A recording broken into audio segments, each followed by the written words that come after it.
Matondo pe mbote minga bainyoso bamisana kolanda biso na www.congodialogue.com.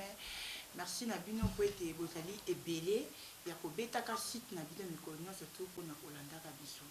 Ezali bongo ya bino bobomisano la charmante Jenny Okasa na émission Télé News.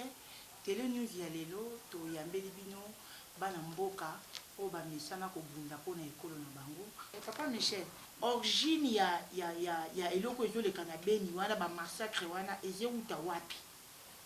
Très bien maman. Maman journaliste. Ina kuna kopesa mutuna ya na mutuna na yoana na lina isa ba congolais nyos. Que le complot a déjà été établi depuis longtemps par les blancs, les multinationalistes, les multinationales, les occidentaux pour diviser Congo. C'est là l'origine. Tout Congolais doit savoir que nous sommes malmenés par les Blancs. Et les Blancs, ils utilisent quelques Congolais, quelques Africains pour atteindre leur objectif. Donc nous ne pouvons pas être dans la distraction. Nous sommes des résistants combattants, nous devons savoir tout ça. C'est l'origine de tout ce que nous voyons à l'Est. Nous, on ne voit pas les Kabila, tout ça. Ce sont les Blancs. C'est pourquoi je parle même en français, pour que quand ils vont suivre cette émission, qu'ils comprennent très bien. Nous sommes malmenés par les Blancs, parce que notre pays est grandement riche. Alors, nous vous disons, vous les Blancs, vous ne saurez jamais nous arracher Congo, parce que chaque génération vient avec son objectif. Nous allons aussi marquer notre trace pour notre pays. Nos aînés ont marqué leur passage dans le temps avec Lumumba. Ils ont arraché l'indépendance. D'autres sont venus, d'autres générations sont venues. Tshisekedi est venu, il a arraché avec les siens, on a arraché la démocratie. Mais vous devez savoir, vous les Blancs, que nous allons arracher notre souveraineté, notre alternance, notre respect de la constitution de notre pays, notre indépendance. Vous ne saurez jamais nous tailler des constitutions qui viennent de l'Europe.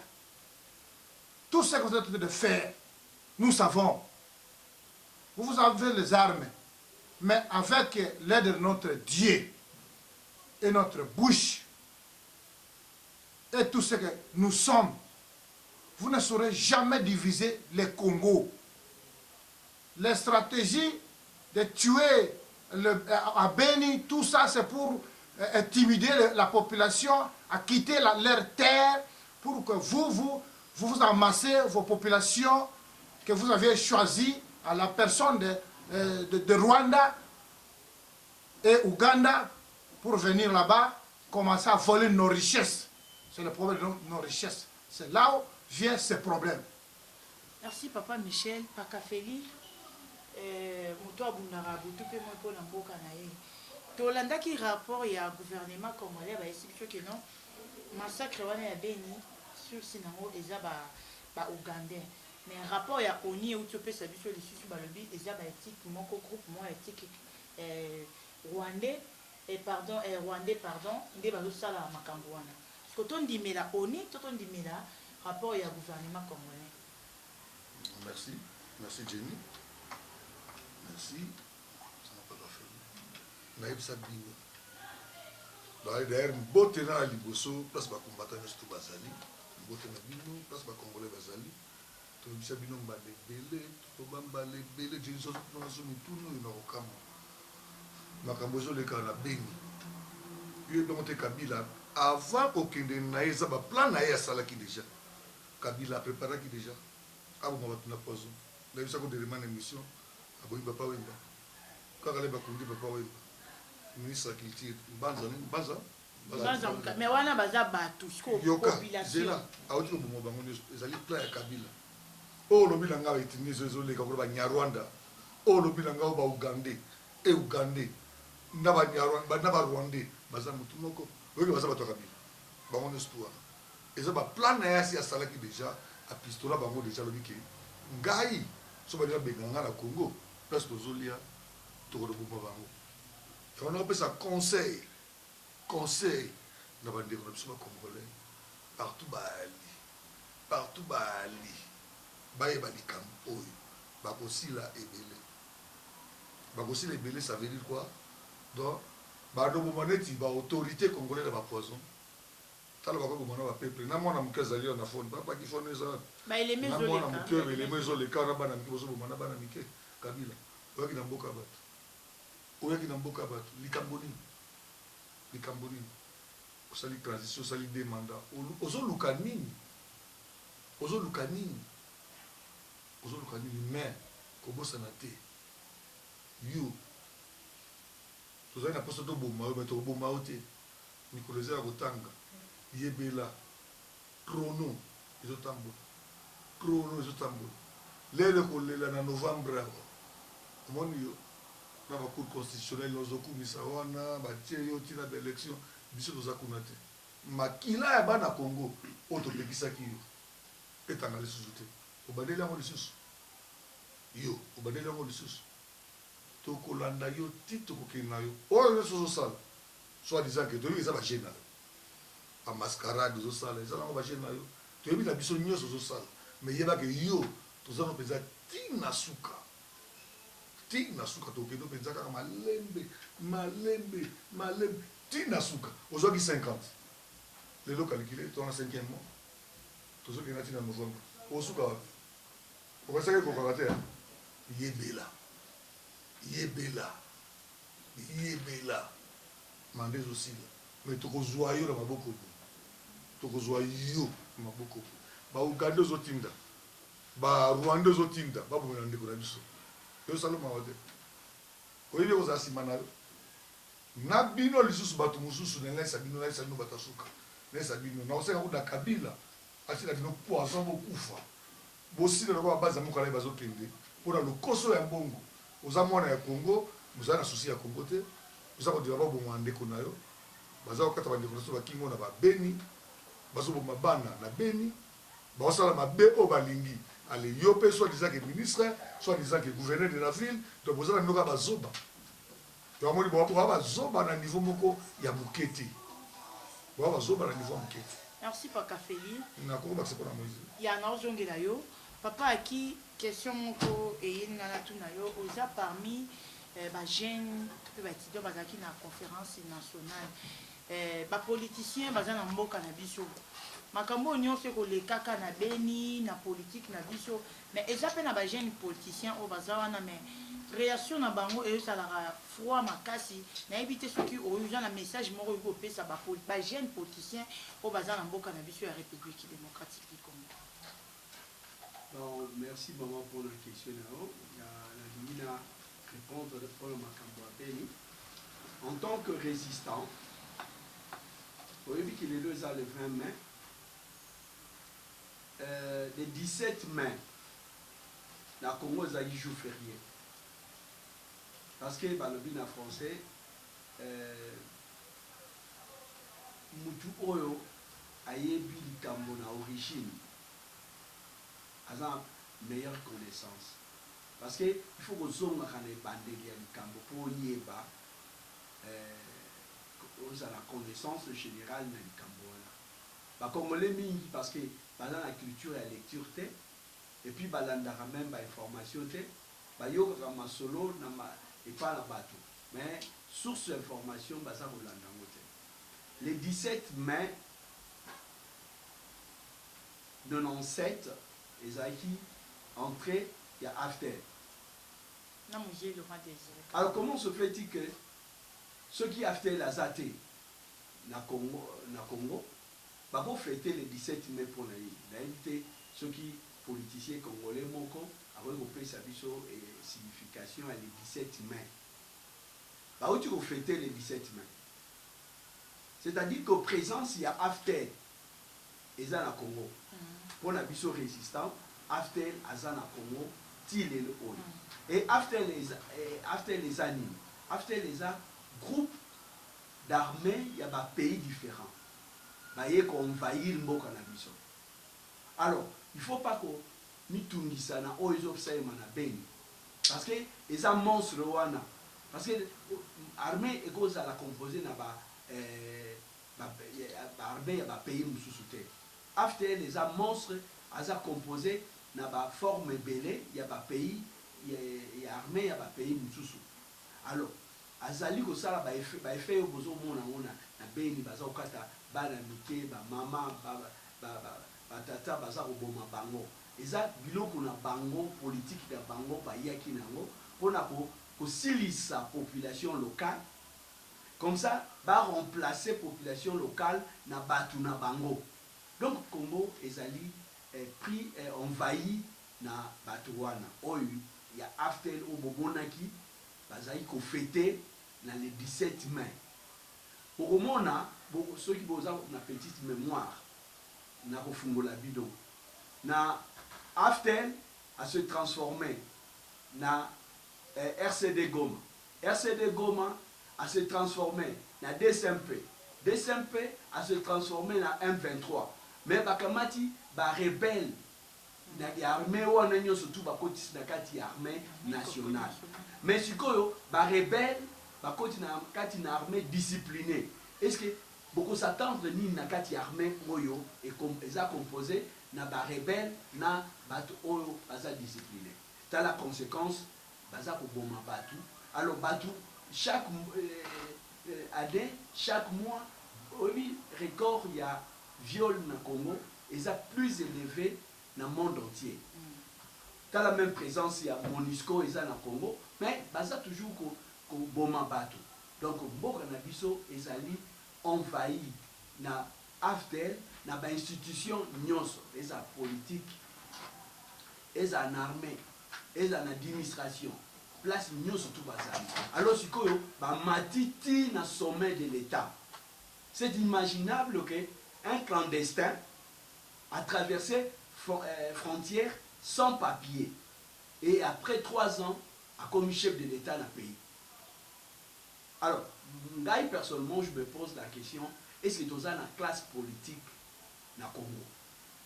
Wada ibisaki bino boye bien ceux qui vous avez pas mémoire malamu que il y a pas une culture politique au Congo. Batu nyoso zo mona wana ba congolais baza sous la culture, baza la culture politique. Tala na 60 na kopesa bino exemple la table ronde, ba bakendeki na table ronde. Lumumba azaki na prison na province orientale. Bato bakendeki na table ronde, ba lobby tokoki ko siéger te ceux qui vont libérer Lumumba te et puis Lumumba yé awate. Ceux qui ont mon discours il y a battu à 60. Ceux qui ont lobby liberté, ils ont un sens. Il y a liberté. Ceux qui ont lobby souveraineté, ils ont un sens et la souveraineté. Ceux qui ont lobby unité nationale, ils ont un sens. Mais les politiciens ont les lots oyo avec médiocrité na classe na bango, donc classe politique médiocre. Ba monyo so wana bazako utiliser comme démocratie, liberté, souveraineté et perdre substance. Il y a ba mo wana ils ont une saveur, ils ont sous na sens ya monter. Parce que ba politicien à 60 bien que batanga ki mingité mais bazaki na patriotisme, bazaki na amour ya école. Ba politicien oyo batangi mais bazana na amour ya école te. Bango bazana na amour ya politique ya libubu na bango. Yango na bandimi ke bazala diriger na ba étranger ke bazala diriger na bana mboka bango moko baza kozonga sima mais baza kotinda ba étranger ba gérer mboka donc yango boni massacre baza koboma bandeko baza occuper tes problèmes na bango ezali balia bazwa pouvoir et c'est fini mais le reste eza problème na bango te. Merci papa. Tozongi na papa Michel. Papa Michel, tozaka na makamabeni te, tozape na problème ya Moïse Katumbi. Lelo batindeli Moïse Katumbi mandat d'arrêt. Soki siko andimi à se présenter. Nasima Moïse Katumbi eza na peuple congolais parce que Moïse Katumbi même si tokolobaka makambo ya Joseph Kabila ba votaka Joseph Kabila eza ba congolais. C'est que lelo o soki Joseph Kabila akosalaka makambo ya mabe c'est que biso nde ba congolais nde topesa ki makasi. Nasima Moïse Katumbi ba congolais bazali lelo ko la chute ya Katanga te. Merci maman pour la question. C'est une bonne question. Ça la connexion na maluba tukonanga uti lubawa moni dès na uti luba congolais il faut ayeba que biso toza esclave à monde et puis congolais il faut ayeba que ba utilisaki AFDEL ba armée ba ougandais pour ba coloniser congolais. Donc quand ndenge ndeko na ba tsholoba tozali na kati esclavagisme ya AFDEL mouvement wana baza na Congo ba maintenir biso mais mouvement wana bazo maintenir ba congolais bango moko te. Ce qui fait que nous observons il y a les congolais qui les aident à nous maintenir, à nous tuer, à faire tout ce qu'ils sont en train de faire au Congo. Alors, message dans un pays, ça va congolais. Avant tout ce qui moi, vous avez ma casse à ma Kabila. Vous s'organiser. Vous avez une question. Vous s'organiser.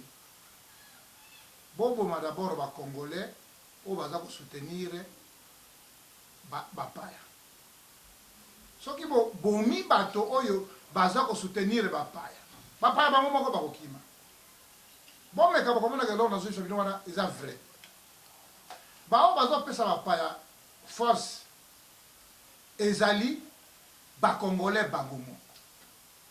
Donc ce qui bato baza banyama na monde congolais mutani boso. Tufandi apamba teza pona ko ba makambo. Yango moni meme makambo ya Moïse na yena question na mama Moïse alozwa au danse wana ya ko se proclamer même président de la république ya mboka na biso po amoni basi ba yebi ba congolais ke ba nyama suka na ba nyama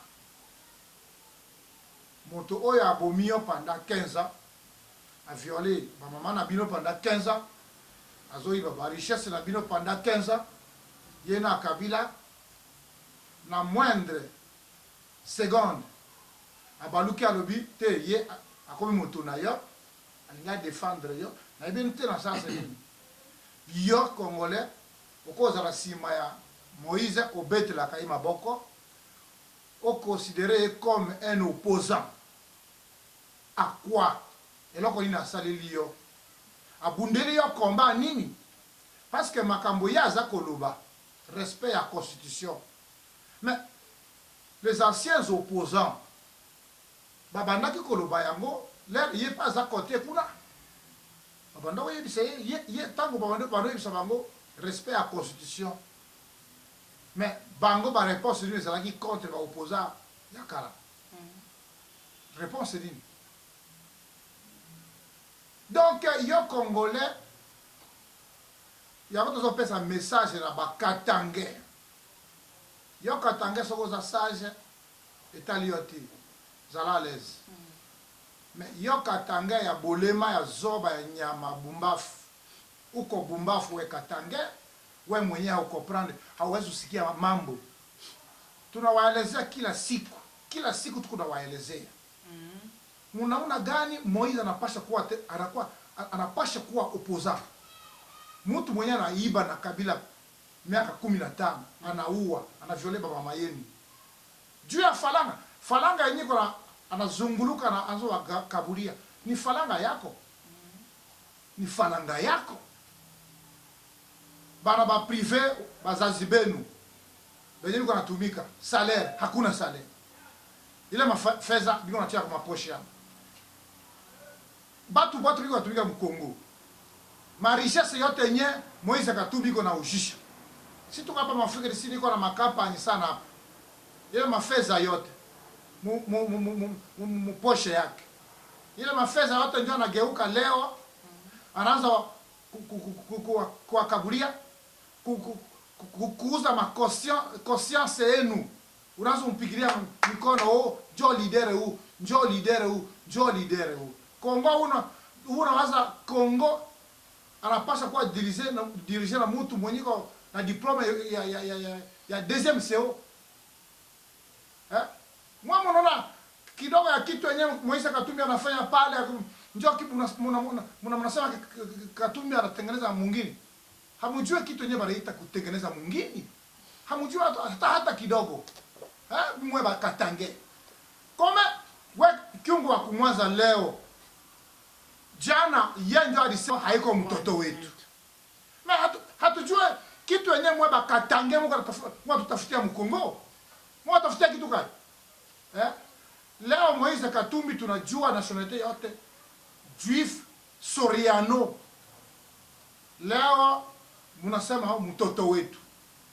Donc d'abord hatuwezi kuitika jamais Kabila le père Katange président, Kabila le fils soi-disant Katange président du Congo, et puis troisième président à tout cas que Katanga, et puis Bila zéro. Hatuwezi kuitika. Hatuwezi kuitika, tutapikana na mwe mpaka mwisho. Donc mwe ba Kongomani na ba Katange na benye niko Mukishasa ma province yote mujimobilize. Kitu yenye nafurahi sana kuona ba jeune ya IDPS ya MRC na ya UNC, tunapenda ba jeune bote banachangana, mujue ke in vita ni yenu. Nani vi yenu ndio iko hipoteki. Mushitumaini etena ma leader benye baisha pita ba Tshisekedi, ba Moïse Katumbi, ba Kamere, mubatie pembeni. Bo baisha pata mafeza yabo ya wizi, yuko nafanya mambo zao. Mwe jeunesse ndio sasa mu défendre ma intérêt yenu, intérêt ya Congo, musimame sawa mtu moja juu ya kufukuje ule Kabila na batu bake bote. Moïse Katumbi biko nafanya ma scenario ya bure. We upoza uko maladi, wewe banakupatia mandat d'arrêt. Siku hatupende kusema mambo Moïse Katumbi parce que kwa sababu tunafanya publicité. Hatumjua ke Moïse Katumbi et puis tunawaelezea batu ya Moïse Katumbi mu Afrika du Sud hapa. Mfanye attention. Siku ingine mtafanya ma réunion ya Moïse Katumbi hapa. Tutawachinja ndio kuwachinja. Mtakuwa wabeni. Mambo iko nyingi ya kusema sijui kama star iko kidogo. Merci. Matondo mingi mwana mboka Michel namoni okitisa mwa motema muke parce que Chocho. Ndio vile. Papa Sokoro to zongeli suyo olobaki likamoko très important. Mais na tunaki papa Michel lokola akokendaka mbangu a répondre biso te. Nalingo répondre biso. Lelo soki mwana mboka Moïse andimi ko se présenter na mandat d'arrêt au bapesi wana. Population au bazana simana ye basape ba Congolais. Ba kushuka bon. Merci mingi maman na yoki mutuna na yo. Elo onde na ngena episode buso na banda ikolobake ba fanatika Mazembe ngana na fanatika Mazembe te. Na fanatika Mazembe te na ebite so Michel fanatika Mazembe Sophie la fanatika Mazembe na ebite. Po ngana mwana faire. Po ngana lingina nga Moïse te. Ce total bien, eza ba fanatique ya Mazembe moi ndambu wana obayana Moïse, eza ba miso tuté. Au moins ni problème oya Moïse vraiment donc pour na biso to mona ngeza problème au pamba po caméra banda ende mwana suka inde moi. Problème toza nango awa de Michel Alobi tozo kende le 19 to comme le 19 peuple congolais waza na Congo ici toloba on kala ke botika ba Rwandais boboma ba Rwandais te toloba on kala na babanda ba beza na babanda boboma ba Rwandais te bobanda ko boma ba Congolais surtout jeunesse na Congo babanda boma ba député babando boma ba député na babando boma ba député so okena ba yolo ba mtu ba voter ba moti ok partout ok na ba Kasavubu partout ok ta na Kasai partout ba député ba vana na ba député c'est que bana mboka o ba votaki ba monde ba sala ki mabe mais ya mo elo dans oyati ba voter ba mo mais ba o sala o esengeli babanda ko boma bango poso ba ndo boma bango Kabila botika la polele poso ki ba boma bango te mo lelo yo Rwandais soka kufi obete ba Rwandais soka kufi au monde pas nga vraiment ça nga pas cité mais net na moni que ba papa wemba baso kufa au monde ya auto kufa nani Verkis nani ministre qui pardon banza auti ko kufa ozomo esa nga passe dans sens nini ke na lingi nga biso to samisa bango surtout ba tete wana mais ceux qui babandi ko bomba ba député pour to lo bango banda kala ba bando bomba ba député moni problème sous maman omoni na yebisa o lelo boye ba généraux na ba oyeba te ngai nazalaka na général Mbusa Mabe na hôpital eyaki mutu abanda okota ezalaki ngai na lieutenant Fimbo aza na Irlande ezalaki ngai na okota lelo oyo général na munelo azalaki nango bato bayebaka te boyebi place général akufelaka général akufela wapi mama nana ye place général akufaka général Mbusa Mabe akufa na ndako babengana ye na hôpital mais lelo ba généraux ebele baoyeba te soki bato bayebaka te général Mbusa Mabe akufa na ndako akufa na hôpital te babengana ye yango na opesa bino information bino ba généraux net bozo ebate bozo salaka sima Kabila il fallait boma bino tout soka bomi bino tout ezala bien aboma bino tout problème a Kabila kutu ya nani ya Moïse wala babilo pa mama to mona ye kutu te alléger au moins ba meki moi mouvement na ye kiti azoka na te mikolo so okei na Bazaïr okuta pe équipe Bazaïr ali ok pour sanga balende ali président ezaka ndeti président sanga balende asala problème ba e bakangi président sanga balende e ba fanatique sanga balende baza sima eza kongo mbimba te yango wana omoni mama nde na zoloba eza pasi pona makambo ya beni ya ebandi lelo te omoni ozo sala maana po bazo filmer po omoni ba ozo ba image ba filmer na Congo ezaka nino trafic ya bana bato batalaka ba or ba diamant ba nini trafic bana nini on chaîne dine za balaksa bino ke place bana ba gare bana ba ali oyi trafic ya bana nde salama na beni et salama na est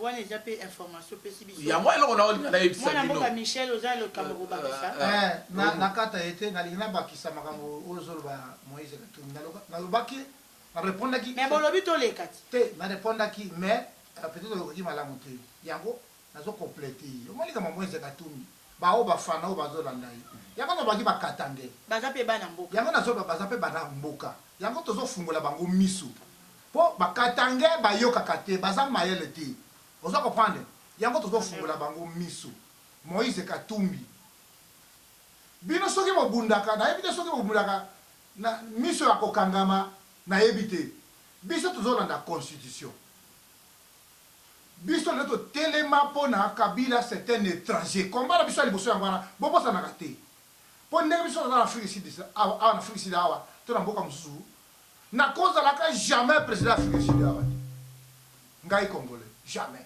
ata nazonikana na bango ndenge na ndenge ata okomi milliardaire jamais mais bino na Congo kaka nde tozoka non esala nini essentiel abongisa nini na nzela ebongi yo yebi makambo mosusu oyo eza na nsima oyo ezangaka esengaka mwana Congo oyebi makambo mosusu ezalaka na nsima wana donc komba ya liboso kaka toujours bakatange boyebi te Moïse Katumbi azali étranger donc boviole constitution na kosoutenir Moïse Katumbi boviole déjà constitution oyo bozoloba na Kabila azoviole constitution bino mpe bozoviole constitution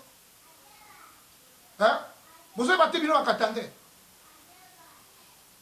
wana nde na kiti donc alors soki biso to continuer combat donc bino bato bozo soutenir Moïse Katumbi boye baka bokosia lokola mungu anakati ya fleuve po akokende nulle part tokotika jamais à la président Mbokati parce que c'est un étranger deuxièmement il est très aidé là comme côté vous comprenez to kangai bango wana bakatelier mandat d'arrêt basala ba jeune bango kutu malamu déjà bakangela biso yé déjà bachai na coffre pour combattre biso dans la léger donc voilà yango tozolo bana bino ba supporter ya Moïse Katumbi ezala boza ba joueur ezala ya solo ya politique donc toyebisa bino que boko suka wana nde na yepo na koyebisa na ndeko na ngai Fraka Diongo ya Fraka Diongo na koloba na munoko mboka oui c'est na troisième penalty Fraka Diongo lambo ya ranjoko teleko na kombola mbole hendi kombola atondu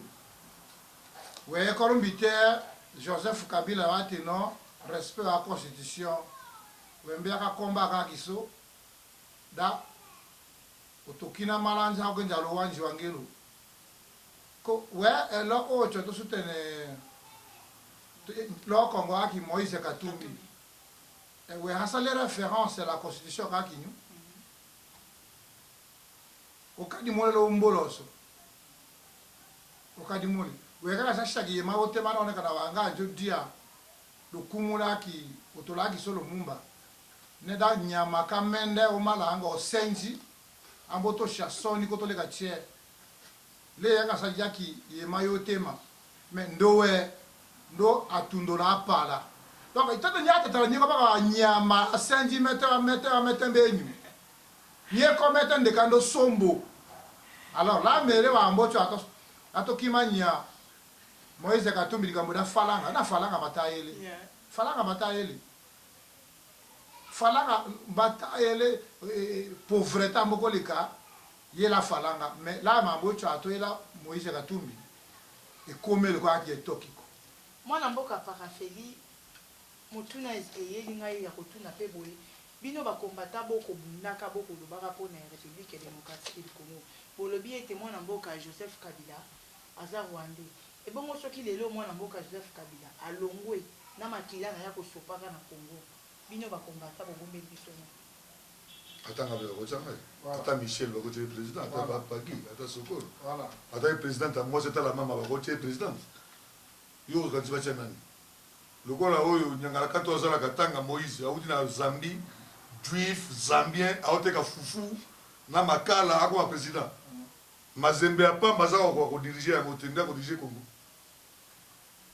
pour la fufu azoteka na makala azoteka na katanga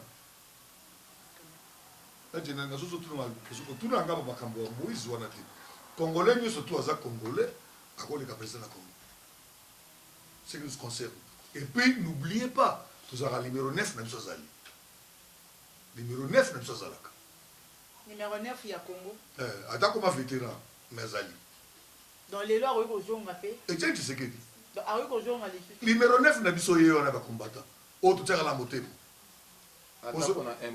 ata pona 2 semaines 9 na biso ye wana même comme vétéran tout là ngaba ka Moïse te message ni européen ça ba congolais pour na makila et so sopa na beni ba congolais ba soutenaka bao bino bobengi bana mboka te baza bana mboka te mais eza na ba congolais o ba soutenaka bango lelo makila et so sopa na beni message ni européen ça ba message na kopesa na bana mboka bazala calme esengelaka ndenge wana ndenge plan ya Kabila ayekosala Kabila na Moïse Katumbi na Kamere plan na bango yango wana donc tozokomona novembre mandat na bango ezosila babandi baplan na bango ya mike koboma na bapoison bayi na baplan na bango ya mike basala guerre na Beni oyo bandeko nanga bacongolais eza plan ya Moïse Katumbi na Kamere na Kabila ezoluka moto akosoutenir ye Kamere déjà mon déjà Kamere alingi na bango ete takabisa Moïse yo Moïse otanga na ote bien on est en français il écrit hein ça non il écrit ota Zambie maman no Zambien papa na juif nini na Congo na biso et puis quand tout la masse ba question belité na solo kasuka on va na micro na bande ko na so bakatange tala kamera bande ko na so bakatange nazo ba pelota la oui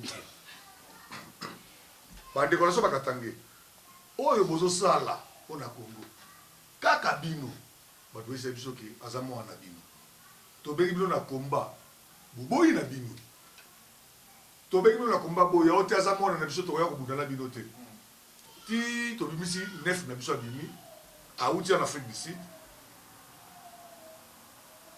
awuti en Afrique du Sud akei na Katanga mpo kosala propagande kaka bino bakatange asisi propagande lobi nango Moïse aleki na télévision lobi ke bawani na Swahili Michel soko esala Swahili ke bakatange nyonso derrière PPRD tokalika moni esala biso mpasi lelo yoka tumbi oye na opposition nana abengi yo oye koluka nini eza mascarade plan na ona Kabila bosalaki ekosimba te mazembe ya pamba okoki kodirige te badepaso bakatange baza kolanda yo po pesa yo kaka fufu na basaki ya makala mpo na Kongo mobimba etali biso te soki okomisaka ntanga wana état fédéral komisa yango mpo na soki Kongo mobimba toyebi makambo wana te tika biso Moïse kende kopostule na Zambie kende kopostule tia candidature na Zambie lere tokoya po biso tokoya titoloba na bino boye tokoyaka oyo nyonso tu aliokoli bana ya Congo na diaspora na kati ya Congo tokokanga yo oyo nyonso aliokola bana ya Congo lere tozoyako tokokanga yo Moïse ebandi na ndenge nini ebanda boni matondo mingi pakafeli tokomi na suka me topesa maloba ya suka na papa aki tokolandaka bapoliticien oyo baza na ngambo mosusu wana bakolobaka ete soki tokopesaka ndeko Kabila Longonia topesa eta Longonia na moko na système de jeu politique na ye nayebi te maloba wana na bino bayeba okobundaka bokotelemaka mpona mboka na biso système de jeu politique ya Kabila tobetela ngo maboko topelo nini. Merci maman pour la question là. Nalingai toujours na abondé dans le même sens que bandeko ndenge baza koloba parce que makambo wana eza pasi mingi lokwa na otai koloba na sens ya after ndenge akoti na mboka ndenge after akota na mboka ti lelo oyo responsabilité ya liboso ezali epa na biso moko bakongolais parce que na 2006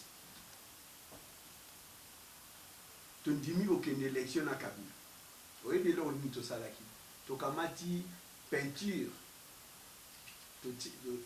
peintre after alati costume ya démocratie ok after eza révolution baenvahir mboka na biso na 2011 tozongeli lisusu élection na after tokamati tolatisi ye elamba démocratie topeindre yango mais sikoyo lokola démocratie eza culture lokola eza culture eza baprincipe na yango elobi ke deux mandats esili ntango after deux mandats esili afungoli costume wana costume ebimi ezali nini révolution ke ye azwaki pouvoir na révolution yango wana bafetaki le 17 mai oyo mpona kolakisa ke eza révolution after akoki kokende te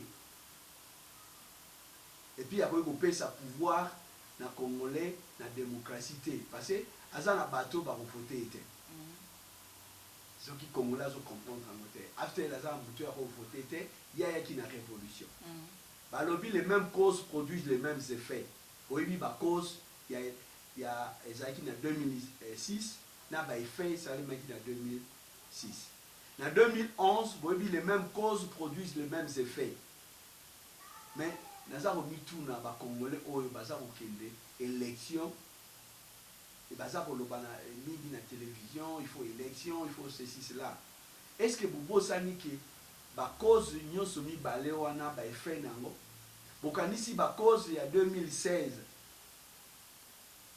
ekozala différente na bacause ya 2006 na 2011 bongo baeffet ya 2016 ekozala différent na baeffet ya 2006 na 2011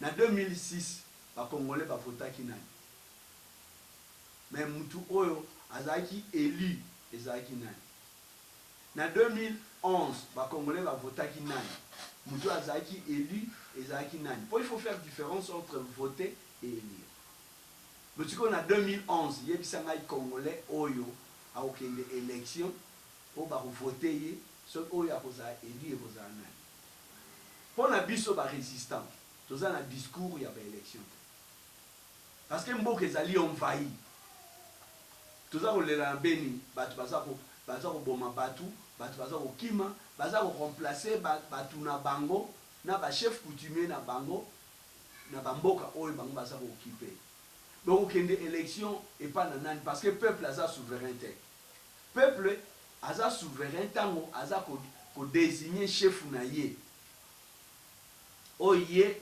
avote ezali oyo wana azali élu alors discours ya ba élection na mboka oyo ezali envahi tala politique bazweli biso nini candidat Moïse mais Congo na situation oyo Congo ezali eza Congo babengi yango mère patrie soki moto afini mama na yo esaka nini epesaka kanda donc Congo pourquoi ba congolais maman ba envahir ye ba violer maman ba piller maman bana basi bandeko na biso basi na biso mais congolais azozwa kanda te congolais aza kondima kaka asala na mutu wana tala forme mutusu balimba pesa biso Moïse soki tolobi topesa critère ya chef de l'état na Congo na tango oyo Congo ezali envahi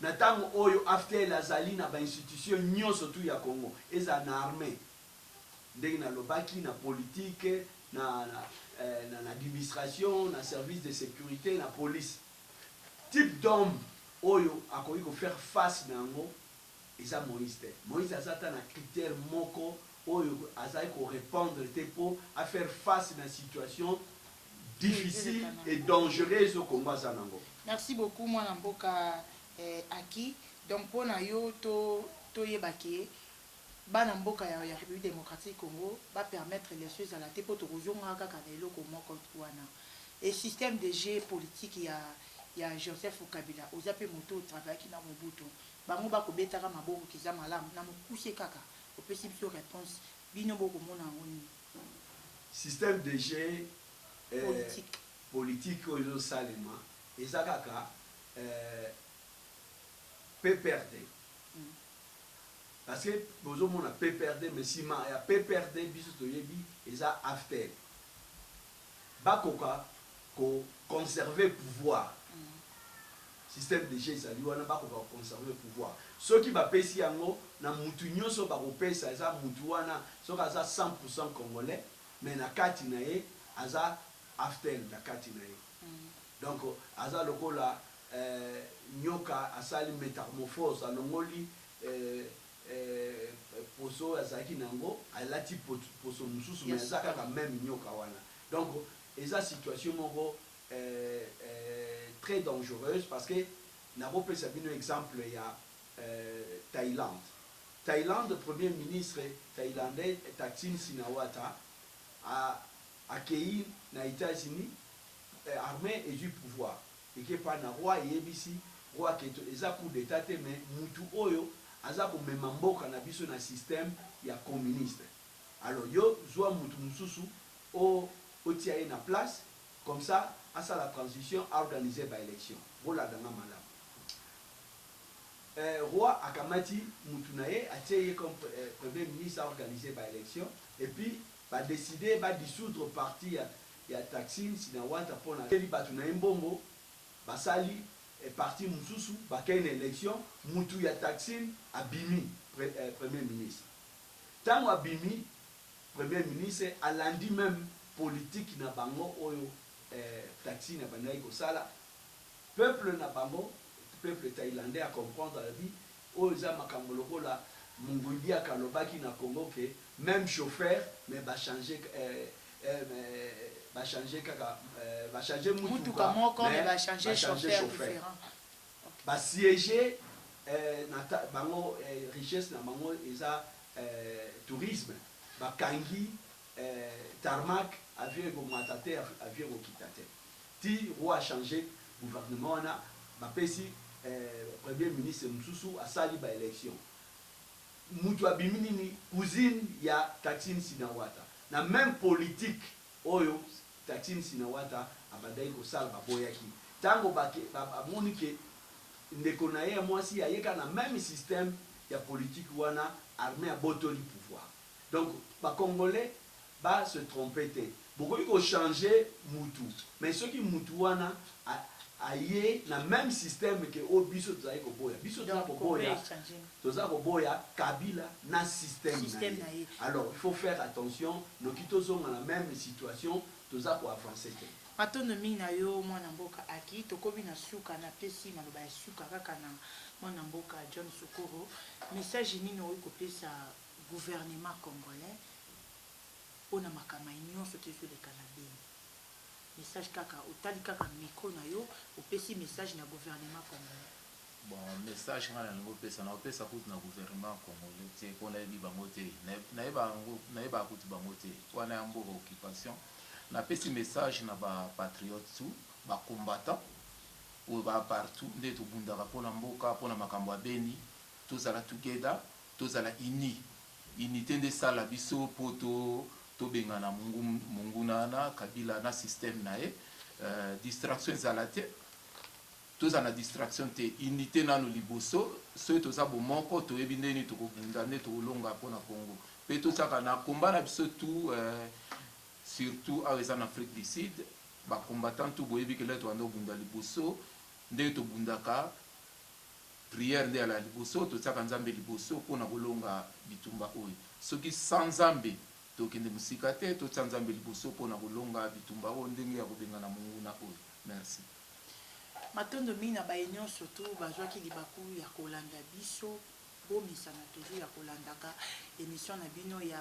télé news oyo eza émission eza présenté na Jenny Okasa soki bomoni émission oyo eye na batelefone na bino na baordinateur na bino opesa bongo merci na maison DM production merci na papa Désiré Mukombozi merci na assistance ya mama Jojo Tumba et pourquoi pas papa Eric na sima ya caméra merci aussi na assistance ya la mama Kilembe et pourquoi pas Josué Boloa merci na yope mokondi ya site la grande dame de Belgique Fakano, ma patronne et ma maman chérie Francine Ngembe et pourquoi pas à pasteur Jessie Ngomba à partir de Louange Lubumbashi ngana bino tukokuta na mikolo ezali koya balobi po na mboka na biso tukovandaka kinya te atako na mboka ya bapaya tokobetaka bobele kelelo po ete baye nyonso tu bazobundisa baye nyonso balingi makila ya bana Congo esopana biso tokobeta kelelo po balongwa na mboka na biso tokutani na mikolo ezali koya mbote pe matondo na bino